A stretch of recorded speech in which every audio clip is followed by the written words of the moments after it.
بسم اللہ الرحمن الرحیم۔ السلام علیکم اسٹوڈنٹس، 7th کلاس۔ آج ہم اپنا پیج نمبر 148 پہ جو مضمون ہے ہمارا پیارا وطن پاکستان، اس ایسے کو آپ اپنی کریٹیو رائٹنگ میں بھی رائٹ کر سکتے ہیں۔ آپ کو پتہ ہے کہ ہمارے اسکول میں کریٹیو رائٹنگ کو ایسے کو بہت زیادہ پریفر کیا جا سکتا ہے کہ بچوں کو رائٹ کرنا آ جائے اچھے طریقے سے، اس کو ایک ویو مل جائے، پورا ایک ایسے وہ اپنے ورڈنگ میں کریٹ کر سکے، رائٹ کر سکے۔ آئیے ہم اپنی ریڈنگ سٹارٹ کرتے ہیں۔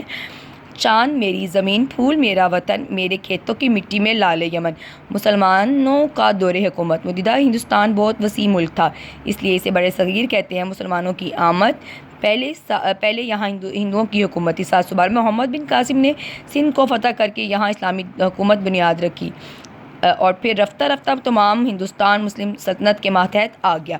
اب پیج نمبر 149 پہ مسلمانوں نے 750 سال تک اس ملک پر نہایت شان و شوکت کے ساتھ حکومت کی۔ غلامی کا دور، وقت کے ساتھ ساتھ مسلم حکومت زوال کا شکار ہو گئی۔ اپنوں کی غلطیوں اور دشمنوں کی سازشوں کی وجہ سے انگریزوں کو قدم جمانے کا موقع مل گیا۔ انہوں نے قریباً 200 سال تک یہاں کے باشندوں کو غلامی کی زنجیروں میں جکڑے رکھا۔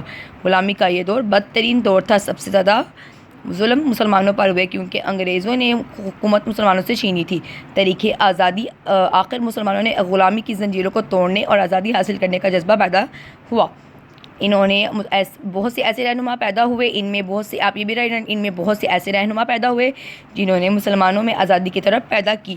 ان رہنماؤں میں سلطان ٹیپو شہید رحمۃ اللہ علیہ، سر سید احمد خان ٹیپو رحمۃ اللہ علیہ، سید احمد شہید رحمۃ اللہ علیہ، مولانا نذیر احمد رحمۃ اللہ علیہ، مولانا خالی رحمۃ اللہ علیہ، مولانا شبلی رحمۃ اللہ علیہ، علی برادران رحمۃ اللہ علیہ، مولانا ظفر اللہ خان رحمۃ اللہ علیہ کے نام خاص طور پر قابل ذکر ہیں۔ ان سب سے بڑھ کر علامہ اقبال رحمۃ اللہ علیہ نے اپنی شاعری کے ذریعے مسلمان قوم میں زبردست جذبہ پیدا کیا۔ تصور پاکستان 1930 میں الہ آباد کے مقام پر علامہ اقبال نے مسلم لیگ کے اجلاس میں پہلی دفعہ پاکستان کا تصور پیش کیا، اس لیے اسے مصور پاکستان بھی کہا جاتا ہے۔ آپ نے فرمایا کہ پنجاب، سندھ، سرحد، بلوچستان کو ملا کر مسلمانوں کا ایک الگ وطن قائم کیا جائے، کیونکہ ان علاقوں میں مسلمان اکثریت میں ہیں۔ اس تصور کو قائد اعظم رحمۃ اللہ علیہ نے عملی جامہ پہنا دیا۔ ایک مومن کا خواب دلکش، ایک مومن کا کام، دو قومی نظریہ۔ ہندو اپنے آپ کو انگریزوں کا جانشین سمجھتے تھے، انہوں نے ایک قومی نظریہ پیش کیا، یعنی ہندوستان میں صرف ایک قوم آباد ہے اور وہ ہندو ہیں۔ ہندو قوم۔ پنڈت نہرو نے دعویٰ کیا کہ ہندوستان میں صرف دو طاقتیں ہیں، ایک کانگریس اور دوسری انگریز، لیکن قائد اعظم رحمۃ اللہ علیہ نے اب آپ نے اسٹوڈنٹس 150 پیج نمبر کے اوپر آ جانا ہے۔ فرسٹ پیراگراف میں دعوے کا جواب یہ دیا کہ یہاں ایک تیسری طاقت بھی ہے، وہ مسلمان ہیں۔ آپ نے واضح کیا کہ مسلمان ہر لحاظ سے ہندو سے الگ ہے۔ ہم لائے ہیں طوفان سے کشتی نکال کے، اس ملک کو رہنا ہے میرے بچوں سنبھال کے۔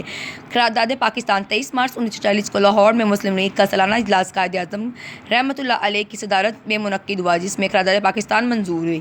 اس قرارداد پاکستان میں مطالبہ کیا گیا ہے کہ ہندوستان کے جن علاقوں میں مسلمان اکثریت میں ہیں، انہیں ملا کر الگ وطن قائم کر دیا جائے۔ قیام پاکستان آخر مسلمان قائد اعظم رحمۃ اللہ علیہ کی پرجوش رہنمائی میں 7 سال کے مختصر عرصے میں اپنے لیے الگ وطن حاصل کرنے میں کامیاب ہوئے، اور 14 اگست 1947 کو پاکستان دنیا کی عظیم ترین اسلامی سلطنت کی صورت میں وجود میں آئے۔ قائد اعظم رحمۃ اللہ علیہ نے پاکستان کے پہلے گورنر جنرل بنے، اور آپ نے اپنی بیماری کی پرواہ کیے بغیر پاکستان کی بنیادیں مضبوط بنا دی۔ قیام پاکستان کا مقصد یہ تھا کہ